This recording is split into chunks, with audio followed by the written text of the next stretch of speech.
Muy buenas tardes, bienvenidos a este programa Reflexiones Radio. De verdad, muchas gracias por acompañarnos un lunes más aquí, ya empezando el mes de febrero.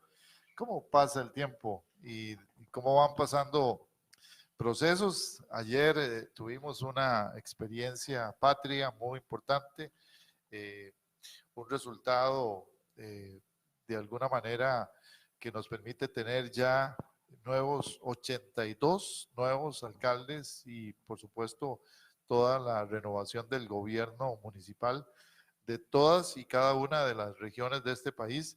Agradecerles de verdad a los costarricenses que se hicieron presentes y agradecerles a eh, más de 7,000 candidatos y candidatas en distintos puestos que pues ofrecieron un bonito domingo democrático en Costa Rica, y ojalá desearle la mayor de las suertes, el mayor éxito posible a esos y esas alcaldes y alcaldesas y representantes municipales de todo tipo que se eligieron ayer. Jota, de verdad muy contento de que haya pasado esa jornada electoral que al parecer pasó de una manera muy tranquila y de una manera muy costarricense. Buenas tardes, Jota, ¿cómo estás? Buenas tardes, Leiner. Y bueno, buenas tardes a Jan Giacomo, que está con nosotros acompañándonos. Sí, efectivamente, ayer fue una jornada cívica costarricense muy a la usanza tica, podríamos decir. Banderas, pitos, globos de colores, guías, gente muy animosa que hizo que muy probablemente la cantidad de votantes y su complemento, que son los abstencionistas, haya tenido una diferencia con respecto a la elección de la vez anterior. Efectivamente, representantes a los consejos de distrito, síndicos, regidores y alcaldes o alcaldesas que fueron por cientos, bueno, por miles en realidad, a través de todo Costa Rica. Y fue una bonita fiesta. Hoy tenemos ya mucha gente que está elegida legítimamente en un proceso, como decíamos la vez pasada, dirigido por el Tribunal Electoral mejor rankeado en todo el mundo, que es el Tribunal Supremo de Elecciones de Costa Rica. Sí, muy contentos de que nuestro tribunal, pues una vez más se ponga la flor en el ojal, decimos. Podemos hablar mucho de ese tema, de hecho es uno de los temas que más adelante tendremos en reflexiones, pero hoy nos toca hablar de un tema muy particular y nos toca hablar de un invitado muy especial y yo quisiera dejarte, JJ, que lo presentes un poquito y que como siempre en reflexiones hablamos de la persona antes de hablar del personaje, ¿cierto? Así es, y pues resulta que estamos hablando de, hoy sí es cierto que vamos a hablar de ciencias duras. Vamos a hablar de ciencia de materiales, de física de materiales, y creo que tenemos a una de las voces más autorizadas en Costa Rica para hablar del tema, que es Jan Giacomo Guzmán Berry. Y quizás cuando uno escucha Guzmán Berry y ciencia puede relacionarlo con Caterina, o si habla en ciencias sociales lo puede relacionar con la otra hermana que es Valeria. Que Pero bueno, aprovechamos para enviarle un saludo cordial a la hermana de nuestro invitado y a las hermanas y a la familia en general, que siempre miran estos programas y que nos da mucho gusto de que nos hagan comentarios y demás. A Caterina la tuvimos aquí para hablar de su trabajo en el tema muy particular, ¿verdad? Todo lo que es su desarrollo en ciencia, eh, y fue pues muy agradable y ahora de verdad un placer de conocerlo, Jean. Nosotros hablamos aquí un poco de la persona y a mí me gustaría empezar preguntando, de dónde viene Jean Giacomo? ¿Qué distrito nació? ¿Dónde se crió? ¿Cómo era? Claro. ¿Cómo fue su infancia? Empecemos por ahí. Bueno, primero que todo, muchísimas gracias por la invitación. Quiero felicitarlos por este espacio que ustedes tienen aquí. esto requiere un gran esfuerzo y dedicación, ¿verdad? Para mantener un programa, ¿verdad? Semana a semana, buscando invitados, prepararse para esto. 3 años cumplimos en este mes. Exactamente, y es un gran logro. Y yo creo que pues, al menos de la comunidad científica debemos estar muy agradecidos porque brindarnos, ¿verdad?, un lugar donde podamos comunicar un poco sobre el quehacer de la investigación científica en Costa Rica. Ahora, hoy vemos una persona con muchos logros científicos, académicos, personales, pero ¿en dónde nace? Sí. Vamos a ver, cuando uno ve una familia de académicos, uno dice, bueno, ¿y cómo fueron esos padres? ¿Y cómo fue la crianza de esta familia? ¿Qué nos puedes contar así hasta donde se pueda, verdad? Sí, claro. Revelar secretos familiares. No, vaya a ser que tiene unas fotos. Bueno, sí, claro, para responder a la primera pregunta, bueno, yo de hecho nací en el Hospital México, ¿verdad? Aquí cerquita, realmente. Sos Josefino, cédula 1, exactamente, pero crecí en Cartago. Ah, sí, exactamente. Entonces, nací ¿En qué parte de Cartago? ¿En el centro? No, en la Lima de Cartago.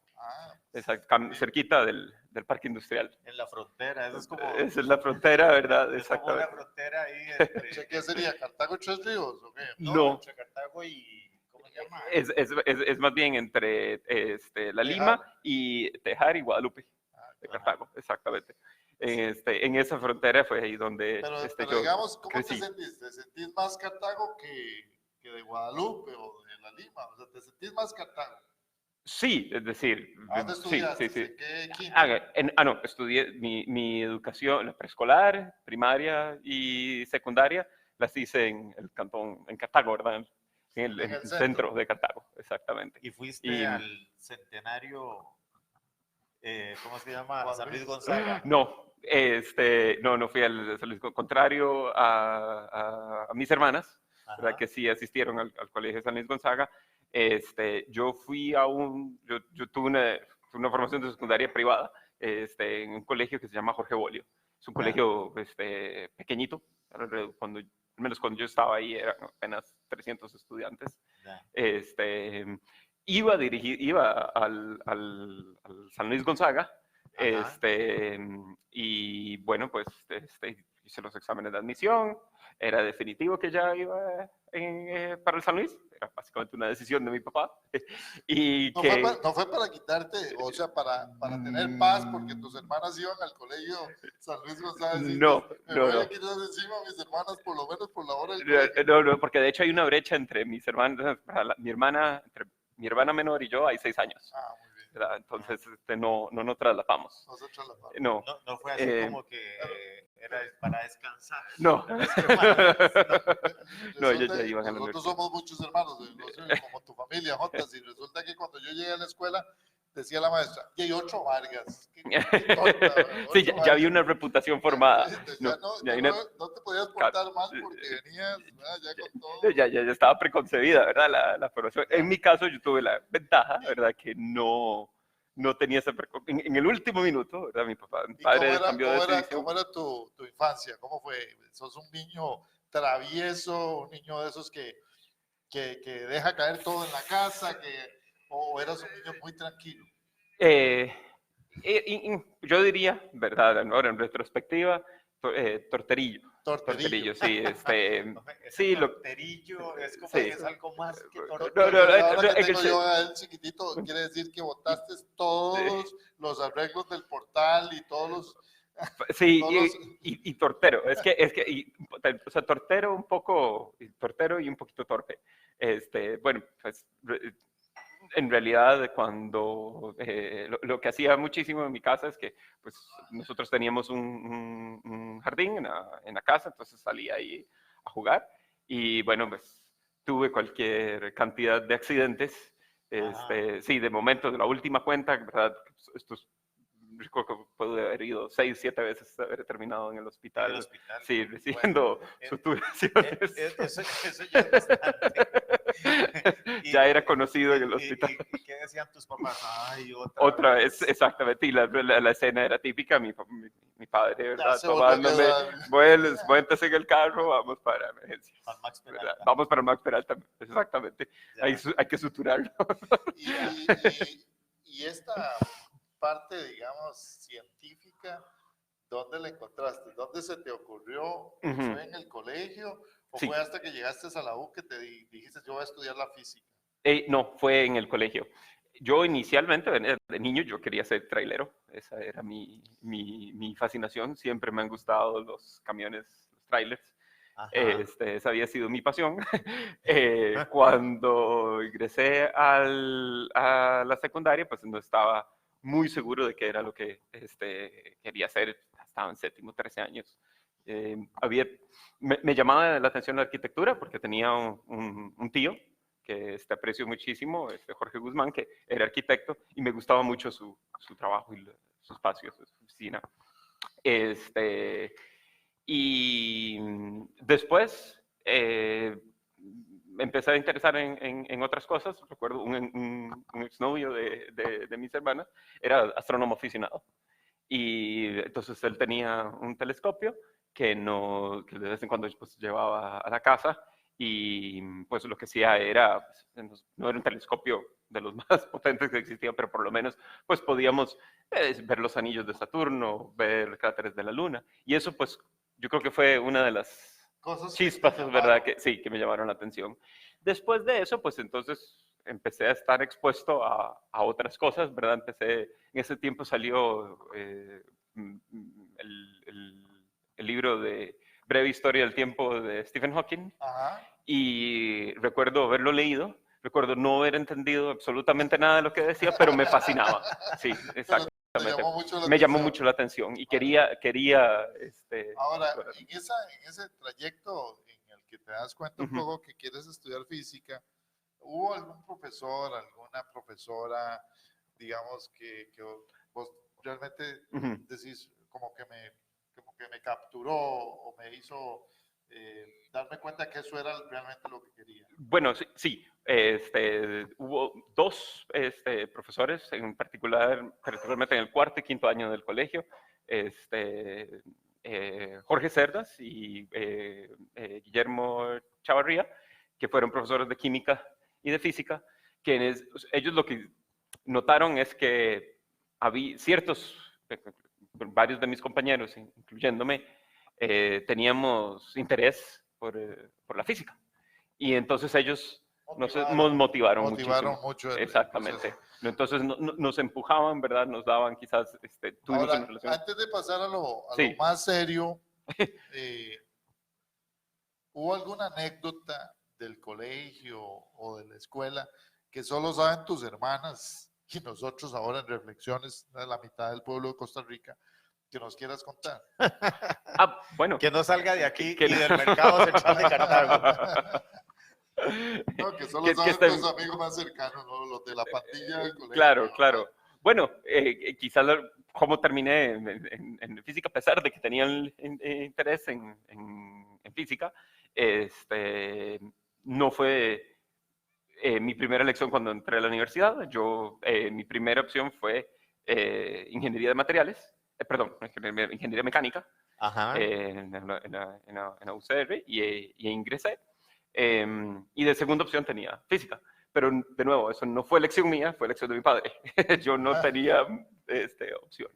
Y fue en el segundo, ¿verdad? En el transcurso del primer año, ¿verdad? Donde ingeniería mecánica me llamaba mucho la atención, al menos a nivel de los cursos introductorios, pero mi pasión estaba en otra dirección. ¿Cómo hiciste para convencer a tu papá de que ya no quería ser ingeniero, sino que ser físico? Bueno, en una nota que va a sonar un poco oscuro, pero es una realidad, pues murió.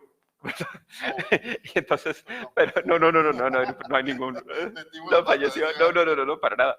Es decir, en el momento en el que él falleció, pues inmediatamente esa autoridad desaparece, y entonces yo me animo simplemente hacer el traslado, Es ¿verdad? más, es más sencillo, Sí, ok, así. yo lo que quería es Exactamente, estaba exactamente. complaciendo a mi papá aquí en ingeniería. Sí, exactamente. Sí, no, es decir, no quiero decir que Claro.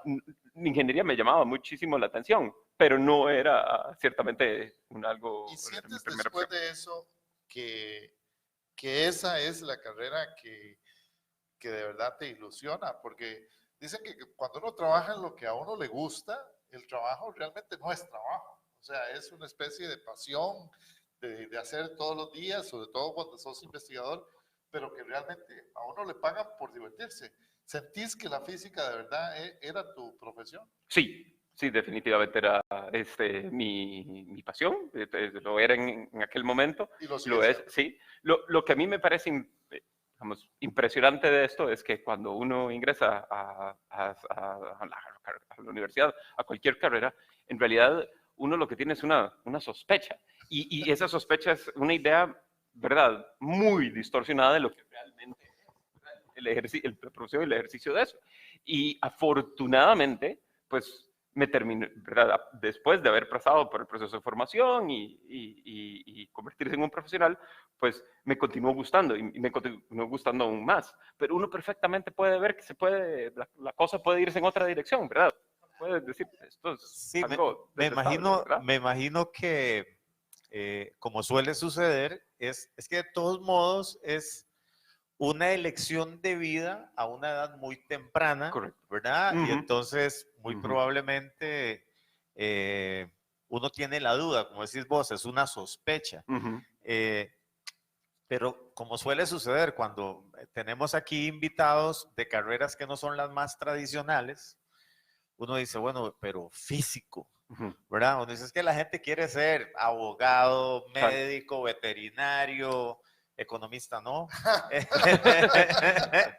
Yo Bueno, sabía que iba a eso decir es una economista, pregunta. no. Yo sabía que iba a decir eso, pero además la gente quiere ser, no sé, de San Ramón, quiere ser de San Carlos, quiere ser, digamos, Morado Claro. o de Cartago, pero liguista no quiere ser. No, ahora, vos encontraste entonces en la física, digamos, eh, en lo que vos querías trabajar, a lo que querías Ujú, dedicarte. Ahora, vos estudiaste física en la Universidad de Costa Rica. correcto. Ahí hiciste El, hasta la licenciatura o cómo es. Cursé el bachillerato en la Universidad de Costa Rica, durante 4 años. Y bueno, cuando concluí en el transcurso, ¿verdad? De De la cosas. formación, sí, exactamente, fue cuando, de nuevo, por una cuestión de estas de las suertes, que tuve la exposición a algo que se llama física del estado sólido, que está muy relacionada con la parte de ciencia de materiales. Ajá. Y fue algo completamente aleatorio, básicamente, porque yo, como muchos otros jóvenes que ingresan a la carrera, pues básicamente la percepción de física es que es la parte de la física de partículas elementales, como la que se realiza en CERN, o la astrofísica, que explora el cosmos, el universo, ¿verdad? Y yo entré pensando Pensando en el cosmos. exactamente en esa dirección. Y en el programa de estudios uno tiene que hacer una elección de los cursos optativos, ¿verdad? Y bueno, ya se me han acabado los cursos optativos que me interesaban. Y ahora digo, bueno, ¿qué hago? Una amiga, Natalia Murillo, me sugirió, bueno, ¿por qué no matriculamos el curso de física del estado sólido? No tengo idea de qué se trata esto, pero bueno, matriculémoslo porque tengo que llevar el curso. Y recuerdo, ¿verdad?, desde la primera clase que lo llevé con el doctor José Raya Pochet, que ya es profesor pensionado de la Escuela de Física, desde la primera clase me capturó, ¿verdad? Enamorado de los materiales, de la Exactamente, dije, ciencia, de esto la es lo que... física de los Del estado. materiales. Exactamente, exactamente. Increíble, pero además ve que cómo es de alguna manera casualidad tras casualidad, ¿verdad? Se van Claro. presentando en la carrera de tu selección y ahí te enamoras y te vas por esa área, me imagino, al posgrado y al doctorado. ¿A Exactamente. dónde lo hiciste? Yo después del bachillerato me fui a Ohio, a una universidad que se llama Wright State. Qué frío. A hacer, sí, me fui un 26 de diciembre Oh, del, Dios. Y qué 2005. oscuridad, por Dios. Sí, sí, la oscuridad no, un poquito, eso no era lo peor, pero sí recuerdo el frío, ¿verdad? Y a cursar la maestría, recuerdo, bueno, llegar y, por supuesto, el lugar estaba completamente cubierto de nieve y la temperatura no recuerdo exactamente, solo estaba frío en ese momento. Y,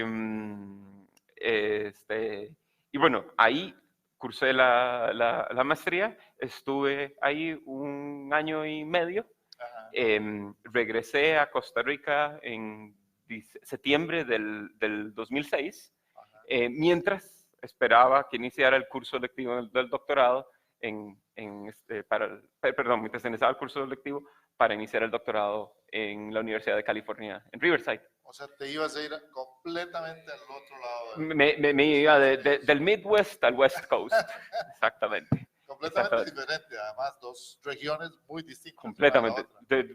Sí, desde el punto de vista geográfico, desde el punto de vista cultural, ¿verdad? Y a todo esto, ¿ibas solo o acompañado? Acompañado. En el momento en el que, bueno, yo partí en el 2007 como becario de la Universidad de Costa Rica. Básicamente, bueno, me casé con mi esposa Silvia Macís en agosto del 2007. Yo me fui a inicios de septiembre y ella me alcanzó en diciembre porque tenía que terminar la carrera de enfermería en UCR. Y una vez que terminó la carrera, pues entonces fue y ya me alcanzó en California. Ya. O sea que, digamos, pero tu primera aventura en Ohio la hiciste soltero. La hice, correcto, la hice soltero, pero ya eras novio. Soltero comprometido. Noviado, exactamente, comprometido. Muy bien. Exactamente. Okay. Entonces mantuvimos una relación de larga distancia por año y medio. Claro. Muy bien. No, porque detrás de cualquier persona, o a la par, digamos, al lado de una persona siempre hay una compañera, en este caso si es un varón, o por lo general hay un compañero, también puede darse del otro caso, ¿verdad? Que haya un compañero al lado de otro compañero, o una compañera al lado de otra compañera. Hoy somos mucho una más, pareja, ¿verdad? Pero hay una pareja, hay una relación que es muy importante, ¿no? De cara a todo el proceso de la estabilidad, porque estos procesos doctorales son tremendamente intensos, ¿no? Sí, exacto. Y además se viven mejor las experiencias de alguna manera ya en pareja, en familia, y se integra muchísimo, ¿verdad? La familia al entorno de la sociedad. ¿Cuánto Exacto. tiempo estuviste en California? 5 años. 5 años. 5 años. Sí. Bueno, es que hay que decir, vos que lo pasaste, que has pasado pasantías y doctorados, o uno que ha pasado, definitivamente el sostén familiar, o sea, hay momentos en que uno quiere claudicar, ¿cierto? A veces uno quiere decir, no, ya todo esto lo quiero mandar al carajo y ya estoy cansado, y uno vuelve a ver para la par y entonces dice, bueno, no, aquí hay un buen motivo para seguir. Por supuesto. O le están metiendo a uno, vamos, pues, puede, no se desanime, ya no le está saliendo el experimento, espérese que ya le va a salir, y es un aliciente, así que bueno, saludos a doña Silvia. ¿Tenés 2, 3 hijos? ¿Cuántos? 3 hijos. Exactamente, 6, 4 y 2 años. Y hoy empezaba mi hija mayor empezaba el primer grado, el hijo del medio de 4 años está en preescolar, y la menor de 2 años está en el maternal. Y hoy era su primer día. Bueno, pues eso, hoy es el primer día en maternal. Sí, eso. Mi hijo menor, Gael, era su primer día hoy en la escuela también, así que en el maternal, ¿no? Okay. Un año y 3 meses. Sí. Así que, Jotas, vos nos quedaste de... No, yo nada más veo yo. Vos tenés, tu perrita está... No, ella viene a la universidad. Ya. No, bueno, vamos a pasar un poquito de esta primera parte de la entrevista que ha sido muy grata. Primero, es una de esas entrevistas en que uno siente como que hay pues una sensación muy especial porque pues Jan es un ser humano estupendo, por lo que hemos venido conversando con él. Su calidez como ser humano y su tranquilidad a la hora de expresarse, su soltura. A mí me gustaría que le explicáramos ahora a los radioescuchas, así como de una forma muy sencilla, ¿qué es la física de los materiales? Claro. Bueno, ya ahora empezamos con la parte de la parte seria de la entrevista, supongo. Bueno, la pregunta es, ¿qué es la ciencia de los materiales? Bueno, lo primero que todo que quiero hacer es que existe como físico, uno es muy fácil escuchar términos como ciencia de materiales, física del estado sólido y materia condensada. Y la verdad es que son tres áreas en las donde existe un traslape enorme. Y básicamente lo que buscamos es entender las propiedades colectivas de la materia. Entonces, por ejemplo, si yo tengo un pedazo de vidrio, bueno, este vidrio es transparente, ¿verdad? Y es un aislante, es un mal conductor de la electricidad. Y la pregunta es, bueno, yo conozco cuál es la ley fundamental que gobierna la física de los átomos de este vidrio. Sí, pero aquí lo que tengo es un número enorme de constituyentes de átomos, ¿verdad?, que están conformando este vaso, ¿verdad? Entonces, ¿de dónde emergen todas estas propiedades que yo estoy observando a partir de la física fundamental? Porque claramente, bueno, esto es transparente, pero me voy a preguntar, bueno, ¿qué color tiene un átomo? ¿Verdad? Es una pregunta que no tiene, ¿verdad? Es una pregunta que no tiene ningún sentido, a menos, la pregunta solo tiene sentido en el momento en que yo tengo una conglomeración enorme de ellos y entonces emerge esa propiedad. Ok, ¿verdad? o sea que como átomos no sabemos cómo son, qué color son, pero cuando... La pregunta no tiene ningún sentido, sí, ¿verdad? digamos, un átomo no lo podemos ver. Es decir, Solo como...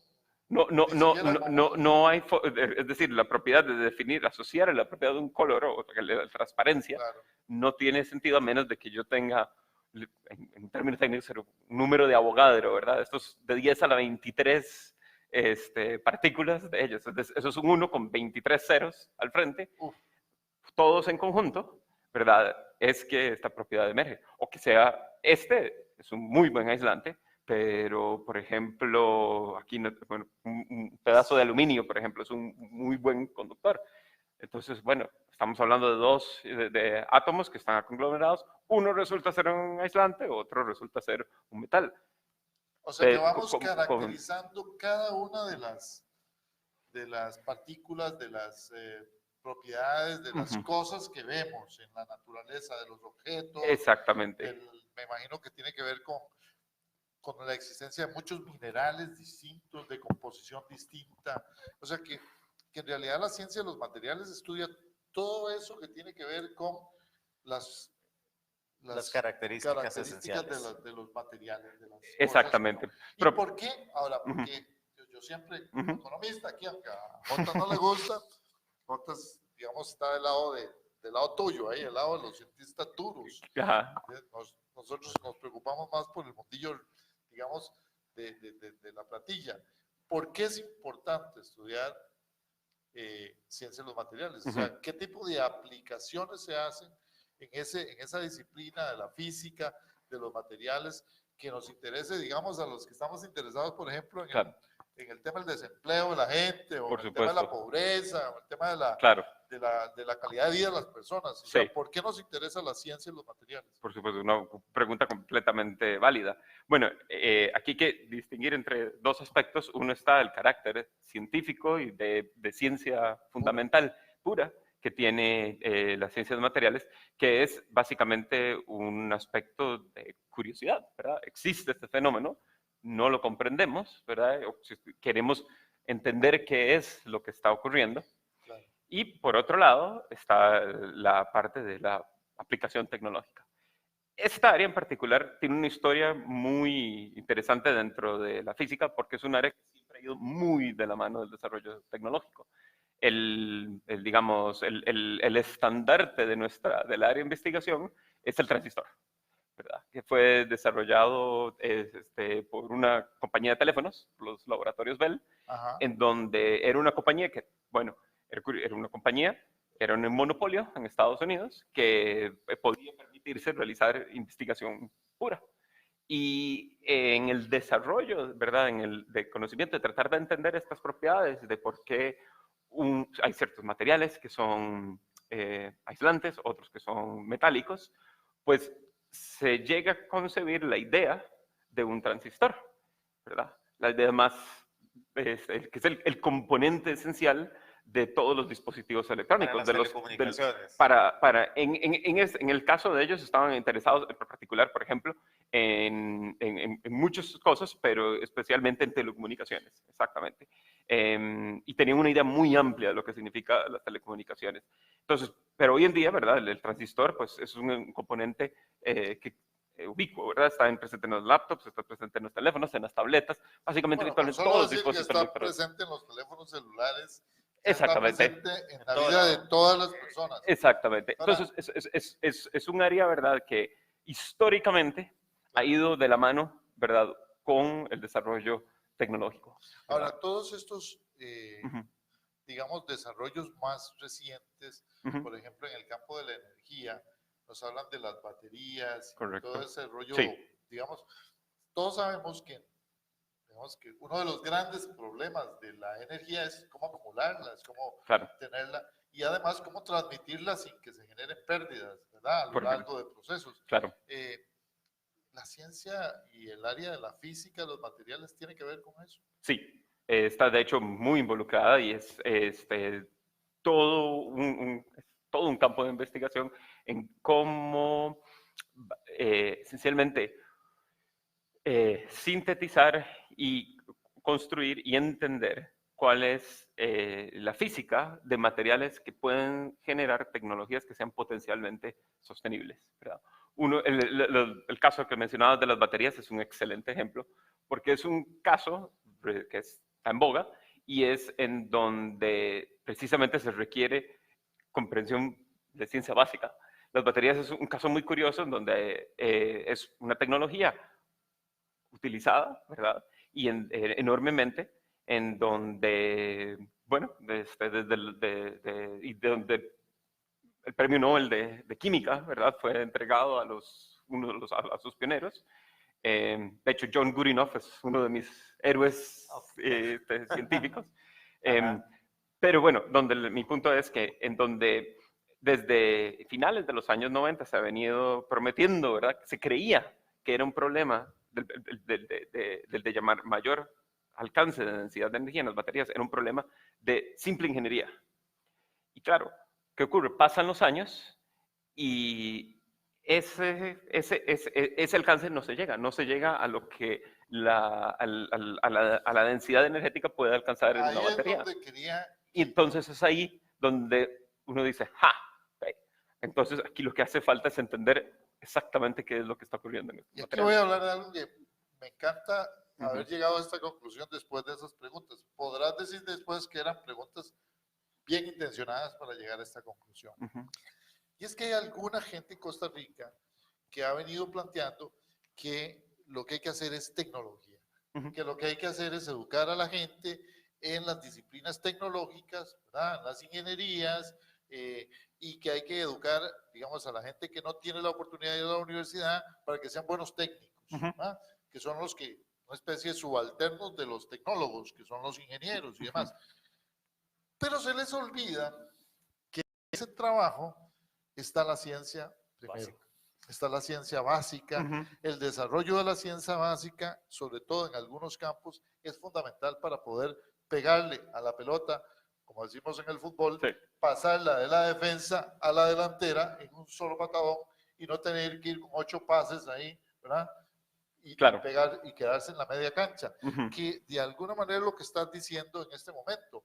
Es decir, el desarrollo, por ejemplo, en el tema de la energía, de las baterías, requiere muchísimo más ciencia básica o repensar la ciencia que existe Ujú. para poder de alguna manera dar un salto y que la Cualitativo. ingeniería pueda de alguna manera avanzar, porque Ujú. si pones solo ingenieros a hacer el trabajo, la ciencia básica que existe no les alcanza.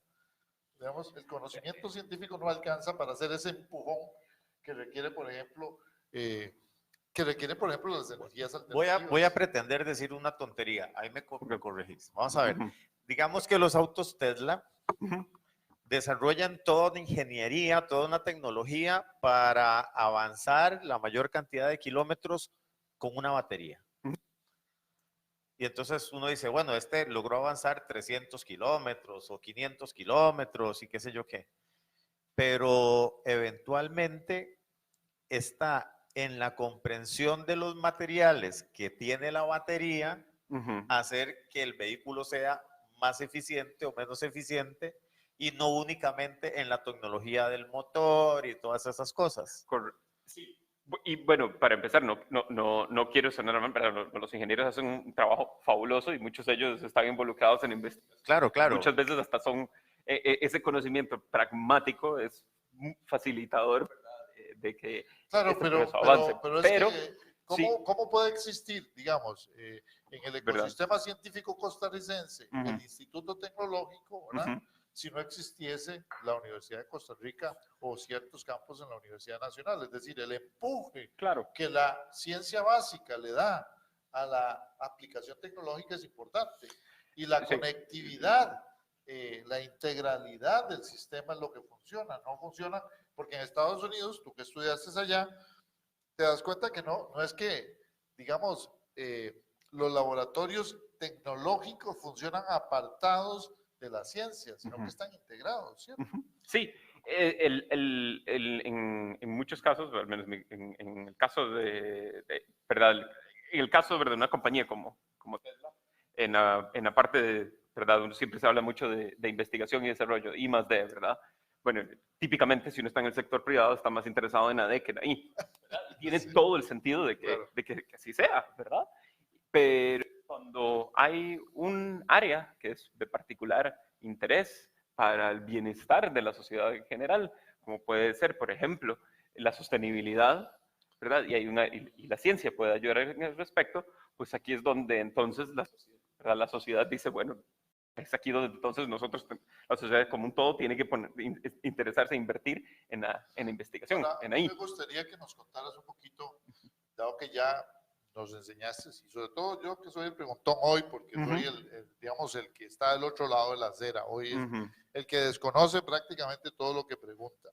A mí me gustaría que nos contaras un poquito cuáles son las áreas en las que vos has venido desarrollando investigación y que nos contaras así, obviamente, un poquito en particular, cómo es que logras publicaciones o estas publicaciones que dan un salto realmente importante en la disciplina en la que estás, y bueno, que son tremendamente reconocidas, ya no solamente por personal de la ciencia en Costa Rica, sino que de la ciencia global, es decir, que estás en la frontera, digamos, científica respecto al área donde trabajas, del cual nos sentimos muy orgullosos. Ahora, tal vez Jota le puede contar al público, digamos, de qué estoy hablando, pero se trata de publicaciones que de verdad abordan temas trascendentales.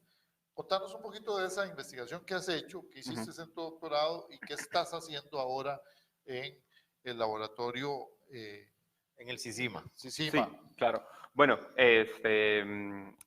esencialmente el trabajo en el que estoy ahora concentrado, yo me concentro en un tema general sobre transiciones de fase, ¿verdad? Uno cuando va a la escuela escucha, ¿verdad? Las transiciones y está familiarizado. La congelación del agua, ¿verdad? El agua, ok, ya ahora sí entendí. Sí, bueno, ese es ¿verdad? Ese es el con el que todo... Transiciones de fase.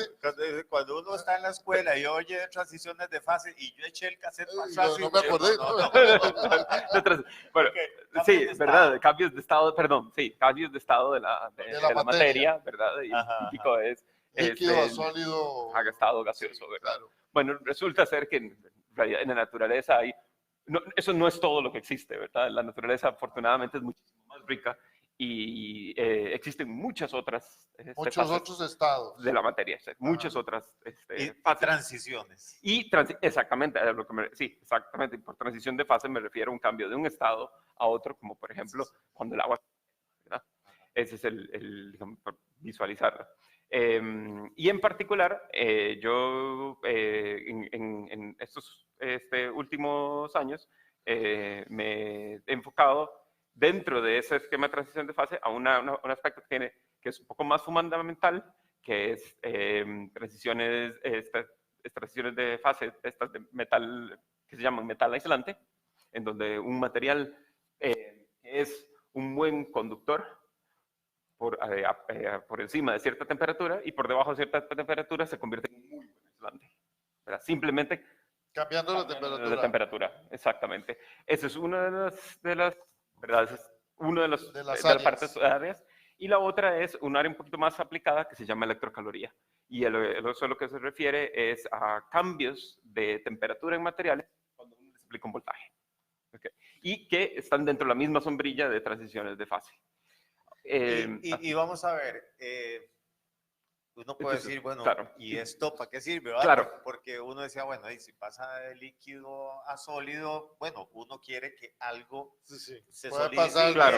de ser un buen vaso de refresco. Exacto. O puede ser un granizado. Exactamente. O uno dice, bueno, qué interesante cuando se hablaba de la sublimación, ¿verdad? Uno dice, bueno, ahí tengo algo que es sólido y no quiero que pase a líquido para que no se riegue. Exacto.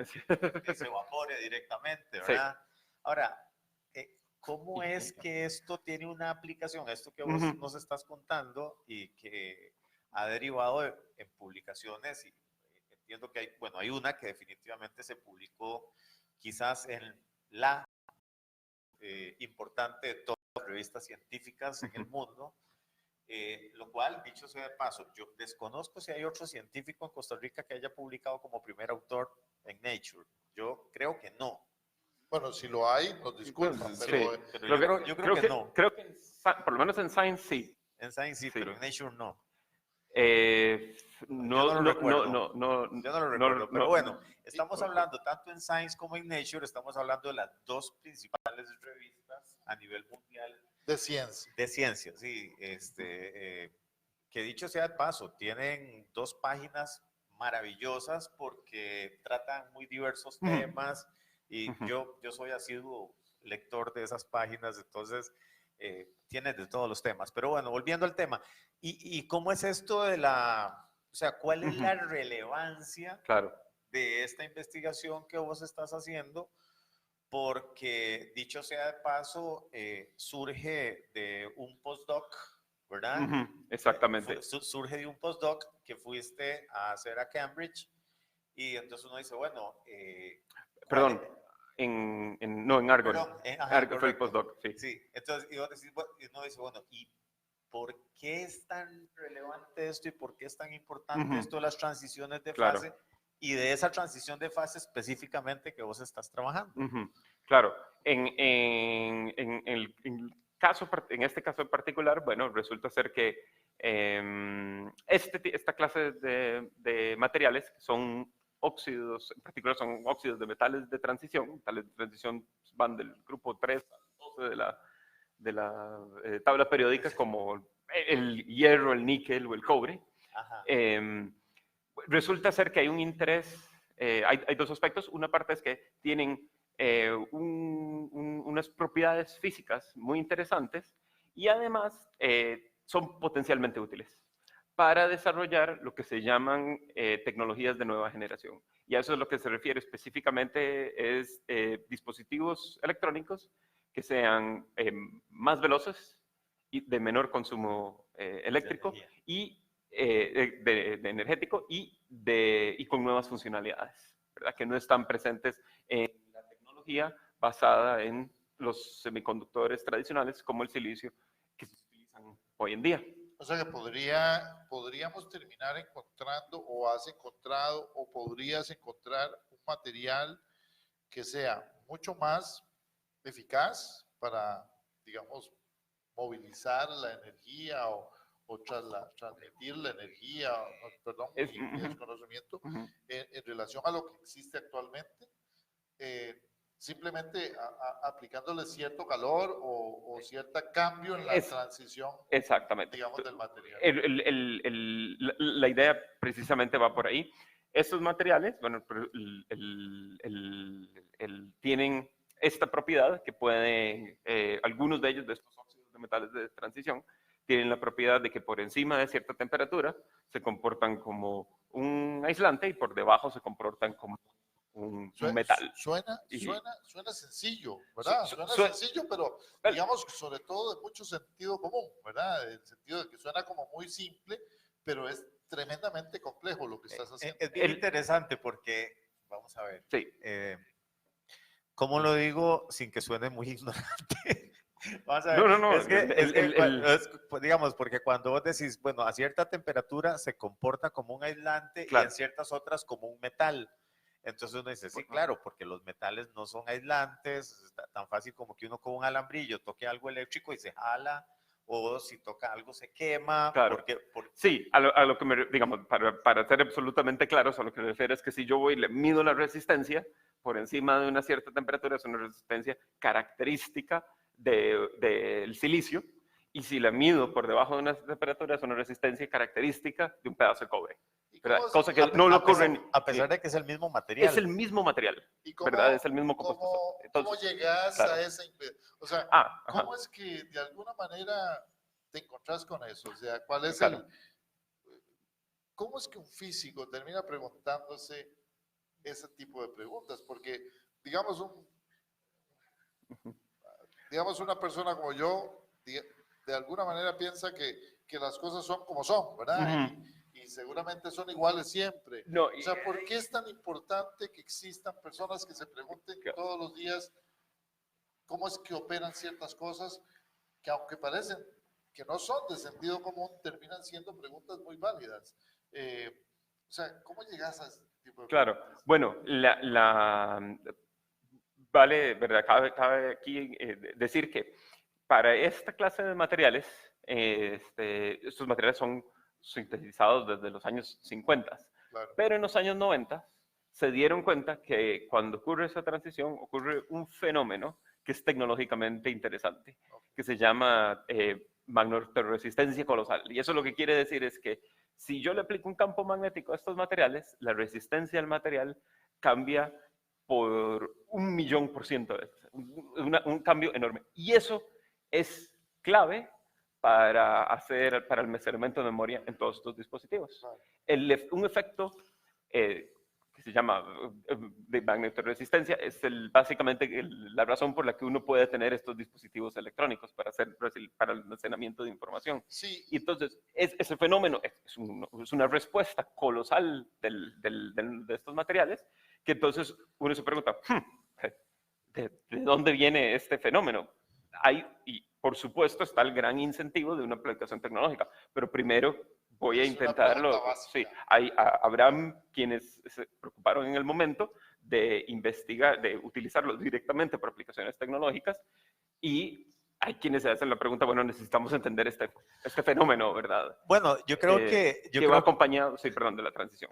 Sí, no, es que yo creo que, volviendo al tema que vos decías, no, que es que, vamos a ver, los tecnólogos son muy importantes. Bueno, a veces tal vez la pregunta viene del tecnólogo, que es el aplicador, ¿verdad? Y entonces te dice, mira, ¿no será que hay alguna forma de hacer esto más eficiente? Claro, por supuesto. Bueno, en este caso, por ejemplo, de estos materiales en particular, la pregunta es, bueno, este fenómeno, si bien tiene una respuesta enorme, es una respuesta del material gigantesca ante una aplicación de un estímulo externo, bueno, lo que pasa es que las temperaturas a las que ocurre están muy por debajo de la temperatura ambiente. Entonces no son útiles para aplicaciones. Entonces la pregunta es, bueno, ¿qué tengo que hacer para llevarme la temperatura a la que ocurre ese fenómeno a la temperatura ambiente? Y ponerle en un aparato de estos. Exactamente. Y entonces ahí viene la pregunta científica. Pero además este tipo de preguntas seguramente tiene que ver con todo el desarrollo, por ejemplo, de la carrera espacial, ¿no? Y cómo desarrollar materiales que podrían ser más fáciles de mover a ciertas distancias o sea, son preguntas que seguramente, digamos, a alguien se le ocurre, bueno, ¿cómo hago para disminuir, por ejemplo, el tamaño de un cohete que va a determinado astro? Y cómo hago Claro. para mejorar la eficiencia con que la energía fluye o se... O sea, Sí. todas estas preguntas nacen en aplicaciones de que a alguien se le ocurrió que algo podía pasar con ellas, porque tú dices, estos materiales fueron sintetizados en los años 50, seguramente en el marco de la Guerra Fría, ¿no? Buscando alguna opción de carácter más bélico, etcétera, y de repente terminan en un aparato celular, ¿verdad? Sirviéndonos a nosotros para poder comunicarnos más rápido o hacer un trabajo mayor o que la batería dure más o no sé, tantas cosas. Bueno, en este caso en particular viene de hecho de la industria de semiconductores. Ellos tienen algo que se llama la ley de Moore, ¿verdad? Que dice que básicamente aproximadamente lo que dice la ley es que, Moore. Sí, que cada 2 años el número de transistores que yo puedo poner en un microprocesador se duplica. Bueno, eso quiere decir que entonces tengo que ir disminuyendo el tamaño, ¿verdad?, de estos dispositivos. Bueno, y la física pone un límite a esto. No lo puedo, ¿verdad? No puedo simplemente extender la ley al infinito. Y efectivamente ya estamos, ¿verdad?, a ese límite. Ya ahora tengo entendido, puede ser que esté equivocado, pero ya ahora ya no es cada 2 años, es aproximadamente, ya está empezando a ser 2 años y medio, ese tipo de cosas. Entonces ya se está empezando a nivelar la curva. Entonces, y esto, por supuesto, no lo sabían los científicos y los ingenieros desde hace muchísimo tiempo. Entonces, la pregunta es, bueno, la ley de Moore no va a seguir hasta que el universo... Van a seguir haciendo chiquititos, No podemos, hay límites. Entonces, la pregunta es, ¿qué alternativas tenemos? Entonces, aquí hay una pregunta tecnológica bien formulada que necesita una respuesta científica. Una pregunta más, digamos, ¿qué siente un científico y un investigador como tú cuando la revista Science o la revista Nature decide publicar un artículo tuyo? ¿Qué se siente? Pues bueno, por supuesto, es una gran alegría, ¿verdad? Que después de haber sometido el artículo y haber pasado por el proceso de revisión de pares, bastante a veces doloroso, pero que al fin y al cabo pues, es necesario y ayuda y creo yo es una mejor publicación sale después de ese proceso, pues por supuesto. Especialmente ¿verdad? En la coyuntura en la que nos encontramos, ¿verdad? En donde pues es a veces difícil hacer ciencia, pues el hecho de poder tal vez tener una publicación de este tipo de alto perfil, pues es bueno. Pero yo siempre considero, bueno, es magnífico, ¿verdad? Como científico y para el ego para el ego, por supuesto, es un ego booster enorme. Claro, no, sin duda. Pero además, Jan es una persona que no tiene mucho ego por su forma de expresarse. Ustedes se dan cuenta que es una persona sumamente humilde. Porque cuando le pregunto esto, digamos, por supuesto que para el sentimiento como científico debe ser una gran satisfacción. Para el equipo de trabajo, además. Claro, exacto. Y bueno, quiero mencionar, ¿verdad? Este trabajo no es solo, yo lo hice con 2 colegas. Uno es Richard Riley, quien es ahora editor de Nature Communications, y Peter Littlewood, quien era mi mentor en Argonne National Lab, y quien fue quien nos asignó este problema para trabajar durante el postdoctorado. Entonces ellos tienen mucho mérito en esto. Que, ¿verdad? Ahora que lo menciono, en menos en mi área, la colaboración internacional es un componente esencial, ¿verdad? Es fundamental para poder llevar a cabo este tipo de trabajo. Y esto habla muy bien, y por eso aquí en Reflexiones, de alguna manera hemos hecho este programa, habla muy bien de la Universidad de Costa Rica, habla muy bien de el esfuerzo de este laboratorio donde usted trabaja, donde tienes de alguna manera tu tu espacio para investigar y habla muy bien de la ciencia costarricense, porque la ciencia no se puede hacer sola, o sea, no se puede hacer por personas de forma aislada. Siempre es un trabajo colaborativo, siempre es un trabajo de vínculo, en este caso de vínculo internacional, de redes, de conocimiento, pero cuando se reconoce un trabajo en autoría propia, ¿verdad? Si ustedes que son muy comúnmente sujetos a publicación, cuando se reconoce un trabajo en autoría propia es porque el fondo, el esfuerzo del trabajo venía de esta persona. Y en este caso, pues una felicitación de verdad, tanto a ti como persona, como al equipo de trabajo que ha venido trabajando en este tema. Pero yo quisiera que pasamos a una última etapa de la entrevista y es, bueno, una golondrina no hace verano, ¿verdad? Es decir, el esfuerzo de ciencia, tecnología e innovación en el país requiere una inversión que muchas veces es mal interpretada como gasto, ¿verdad? Hoy en día que está en discusión de si le quitamos o le ponemos, o le, ¿verdad? Algunas veces no se da a conocer el verdadero esfuerzo que significa, por ejemplo, llegar a consolidar una carrera en el área científica y tecnológica.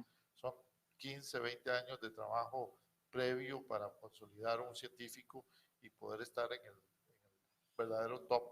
Claro, y aquí viene, ¿verdad? Debo agradecer, ¿verdad? El apoyo enorme que ha brindado a lo largo de mi formación y desde que me reincorporé a la Universidad de Costa Rica, y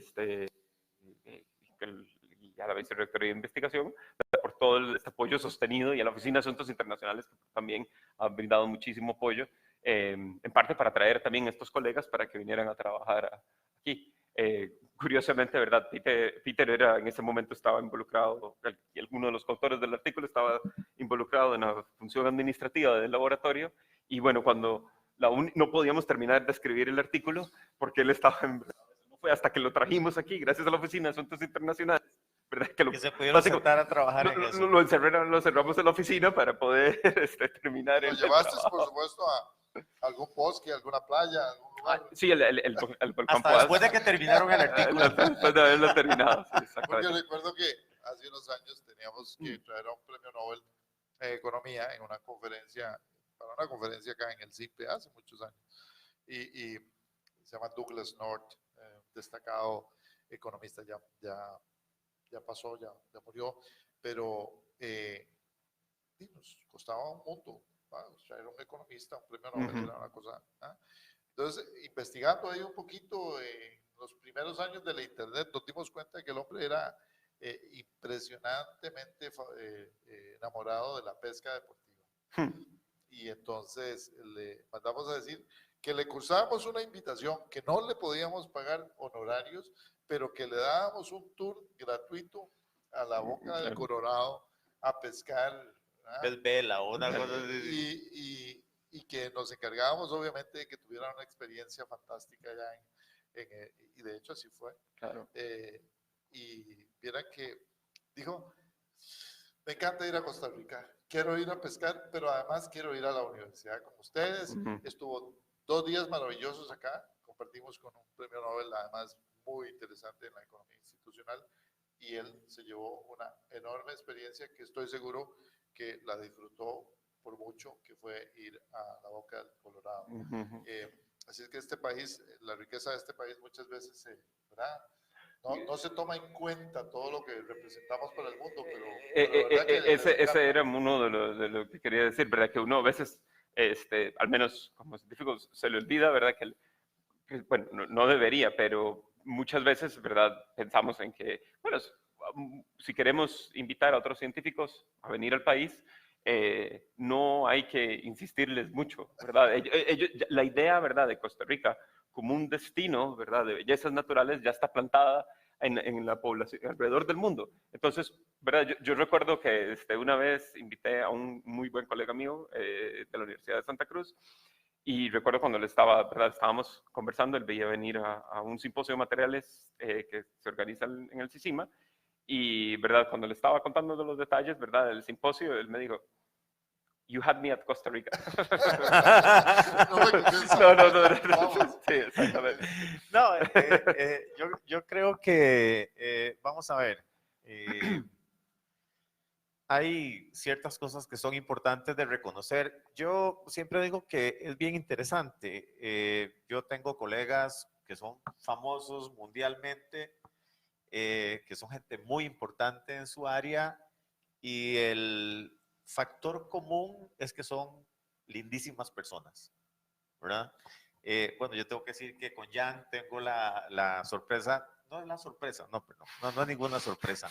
Es una confirmación. Vos conoces a su hermana. Porque yo conozco a la hermana, ¿verdad?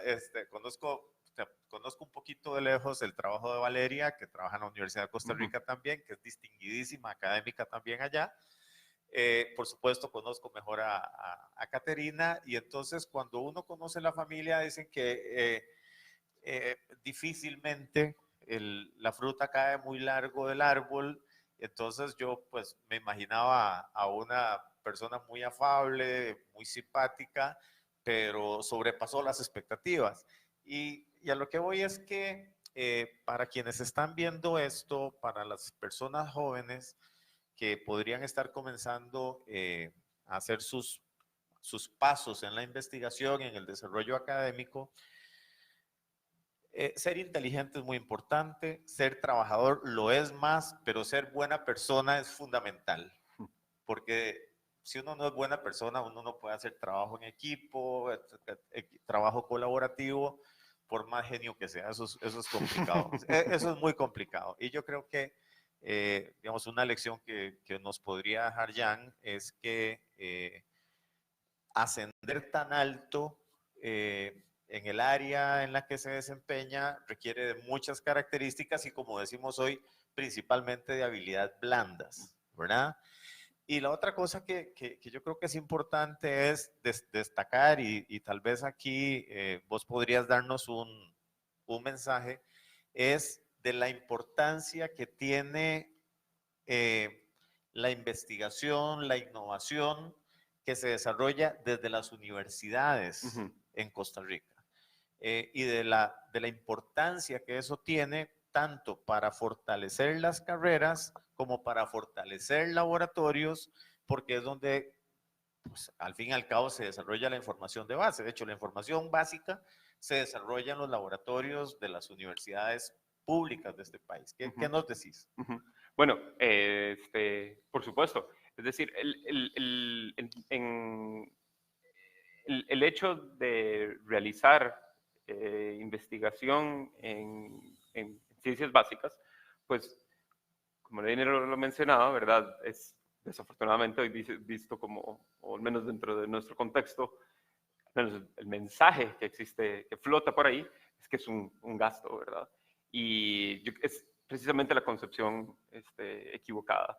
Y hay ejemplos en el mundo en donde me viene a la mente, por ejemplo, Corea del Sur es uno de los grandes ejemplos, en donde más bien ven la investigación, compañías del desarrollo, o sea, como motores del impulso, ¿verdad? Motores de la economía del país. Han hecho esa apuesta y han sido exitosos al respecto. Lo que yo creo que ¿verdad? Tal vez la comunidad científica y las universidades públicas tenemos que hacer es un gran esfuerzo, especialmente en la coyuntura que nos encontramos, en hacer calar ese mensaje, como por ejemplo en estos espacios, ¿verdad? Y ojalá, ¿verdad? Yo espero que este programa no lo escuchen únicamente académicos, porque si no esto se vuelve, como lo dice la expresión en inglés, preaching to the choir, ¿verdad? Correcto. Pero que realmente a personas que no están dentro del ámbito académico, hacer ver cuál es el valor de esto y cómo es que está encadenado con la producción científica. Cómo la producción científica puede, no es necesariamente, ¿verdad? Pero puede llevar ese encadenamiento al desarrollo tecnológico. En Costa Rica, lo que hay que dejar claro, ¿verdad? Es que primero, que existe, número uno. Número dos, que para poder ver los frutos hay que hacer una inversión constante, ¿verdad? Para poder ver eso. No puede ser una cuestión de que, bueno, un año sí decidimos invertir en ciencia y el otro año no se hace absolutamente nada, porque entonces es como no hacer absolutamente nada. Y esto que decías, bueno, Ujú. coincidimos plenamente en esa respuesta que le das a la pregunta clave que hace Juan José sobre la relación entre la inversión, y repito, para los que nos escuchan, la inversión en Ujú. ciencia y el fortalecimiento de las industrias, de los ecosistemas productivos en general, de la calidad de vida de las personas. Aquí hemos visto ciencia que se aplica a la salud, ciencia que se aplica a la tecnología en general, por Ujú. ejemplo, al desarrollo más tecnológico de las telecomunicaciones, por ejemplo, o en este caso más al tema inclusive energético, productivo. Eh, a mí me gustaría, por supuesto, en esta misma, vamos a ver, ¿cómo Ujú. hacemos para que nuestros niños, niñas, adolescentes, tal vez algunos que mirarán este video porque va a quedar, ¿verdad?, posteado para el desarrollo futuro, ¿cómo hacemos para fortalecer las vocaciones científicas? Que los niños entiendan, los niños y las niñas, los muchachos jóvenes, que estudiar física no es un tema, digamos, poco tal vez como pensaba tu papá, que qué va a hacer este muchacho. Ujú. Ahora sí, ¿qué vamos a Claro. hacer con este muchacho que se... Ah, igual pienso yo, para los que estudian filosofía o los que estudian Sí. otras ciencias y otras áreas de la ciencia, que hay veces también se castigan de manera un poco ingrata porque la gente las desconoce. Ujú. Pero la gente común y silvestre, ¿cómo le decimos a un niño, mira, vale la pena estudiar ciencia? Es un área hermosa, es algo fantástico vivir en medio de estas preguntas y de estos resultados que tal vez la gente común no está como habituada Ujú. a estos. Bueno, yo daría, ¿verdad? Daría un paso atrás, incluso diría, ¿qué formación profesional va a terminar uno, yo lo encuentro casi como un proceso aleatorio, ¿verdad? Sin embargo, yo sí creo que hay un sistema un sistema de educación debe formar personas críticas. Y eso viene desde la infancia, ¿verdad? Exactamente, no de cuestionarnos, ¿verdad? Lo que es nuestro entorno, la información que se nos da y buscar comprenderla, ¿verdad? Que siento que al menos, no en todas las instituciones, pero aquí incluso en mi formación, a veces fue bastante una formación en donde poco le interesaba entender y más que todo memorizar, ¿verdad? Y ahí es donde hay un problemilla, ¿verdad? Uno quiere formar ciudadanos que sean críticos, ¿verdad? Que se cuestionen la información que se le da, que por un lado, sepan, por ejemplo, cuestiones tan básicas como poder formar un argumento coherente, ¿verdad? En poder, a veces cosas que se desprecian, como por ejemplo las encuestas, la formación de la probabilidad de la estadística, ¿verdad? Cosas que dicen, bueno, pero esto para qué me va a servir. Bueno, uno lo ve todos los días, toda la información, muchísima información de la que nosotros nos enfrentamos está ahí presente. Y uno nunca tuvo esa exposición, al menos yo no la tuve en mi formación. Entonces, hay carencias, ¿verdad?, en que encuentren una formación que deben concentrarse en formar personas que sepan cuestionarse y de buscar el entendimiento de lo que se está haciendo y que fomente también la creatividad.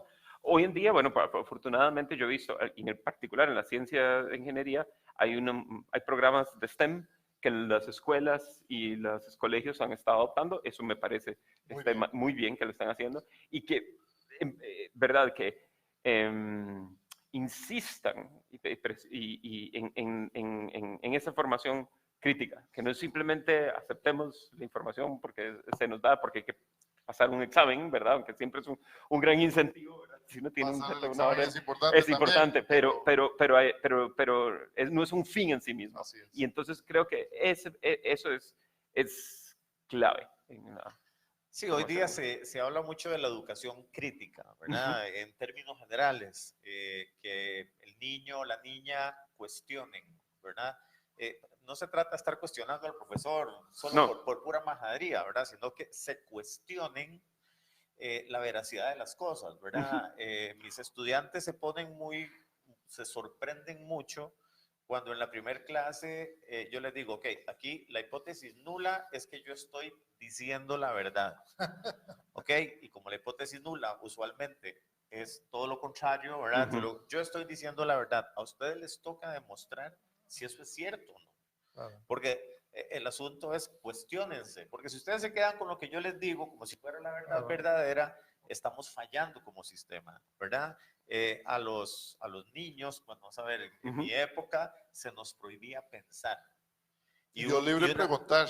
Y una característica fundamental, y no sé si vos también, era la obediencia, ¿verdad? Entonces, esto es así porque sí, y no pregunte. Y a uno le decían cortapicos y picones para los chiquitos que son preguntones, ¿verdad? Y entonces era prohibido preguntar, ¿verdad? Y no pregunte. ¿Y por qué? Porque sí. ¿Por qué? Porque no. Entonces yo creo que lo que nos dice Jan es, bueno, tenemos que fomentar una vocación en los niños a cuestionar, a criticar, a ser críticos y a que no es prohibido pensar y pensar libremente y cuestionar, por supuesto, informándose. Pero yo creo que, digamos, lo que nos dice Jan es que probablemente haya que hacer un cambio de paradigma general, ¿verdad? Precisamente porque mucho comienza por nosotros, los que estamos adultos y queremos fomentar inclusive como padres, claro, una cultura de sea creativo, vamos a ver, sea curioso, ¿verdad? Y intentemos resolver problemas juntos. Claro. Pero ahí yo creo que Jan seguramente nos va a contar un poco su experiencia personal, ¿no? Con sus niños, porque algunas veces es muy complejo, ¿verdad? Como el tiempo que tiene uno llega a la casa tarde en la noche, hay veces, y el niño está preguntando, y uno dice, bueno, a esta hora quiere que le conteste o quiere que lo invite a dormir. Bueno, sí, digamos, a mí la experiencia que más, la más reciente es, de hecho, con mi hija mayor, en la forma en la que ella ha venido aprendiendo a escribir. Recuerdo cuando yo me formé, ¿verdad? Se le daba, no sé hoy en día si ese es el caso, pero en ese momento se le daba un énfasis enorme a la gramática y a la caligrafía. Enorme, ¿verdad? Y que son importantes, pero, ¿verdad? En ese momento empecé a establecer empezamos con el pie izquierdo, mi relación con la caligrafía, todavía no tengo, ¿verdad? Yo escribo horrible. Y a un proceso en donde estoy aprendiendo la estructura y qué es lo que tengo que decir y cómo se llama esto y cómo se llama lo otro. En el caso, cuando esto ocurrió, pero no sé si se está dando aquí, esto ocurrió cuando estábamos en Inglaterra, que la formación era un proceso distinto.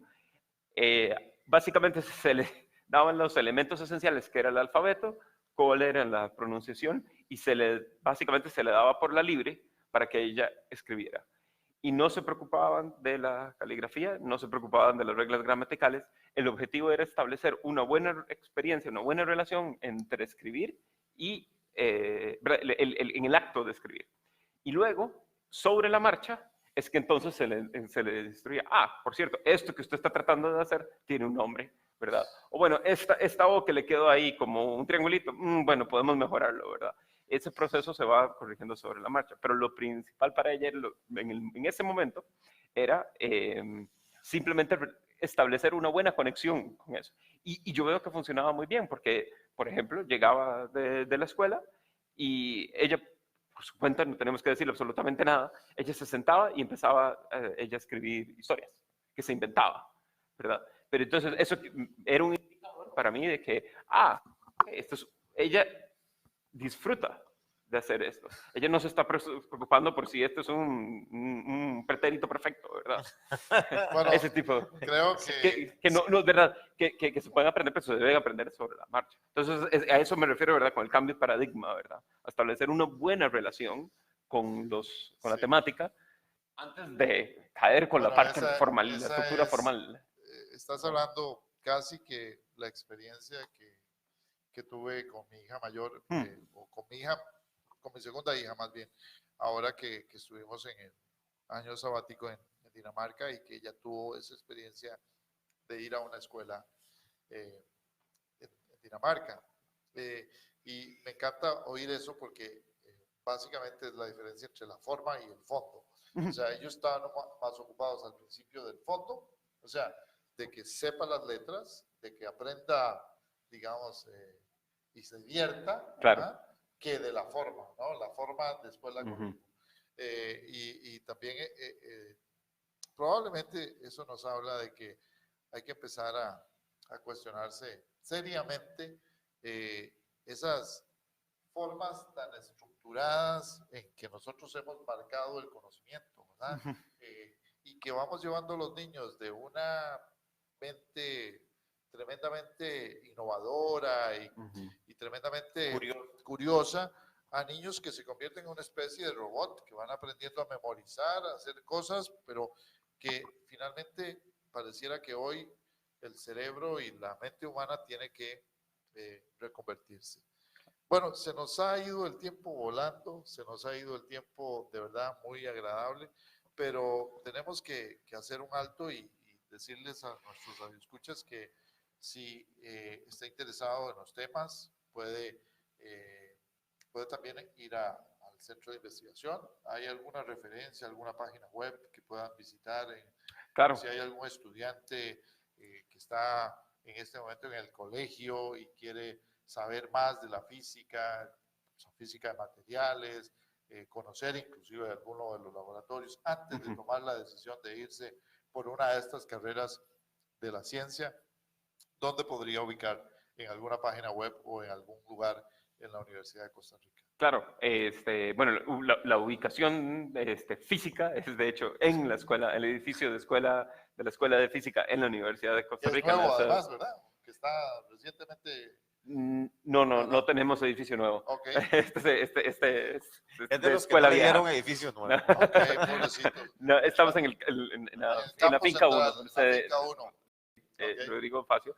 En la Escuela de Física, y el CICIMA de hecho se encuentra en el primer piso.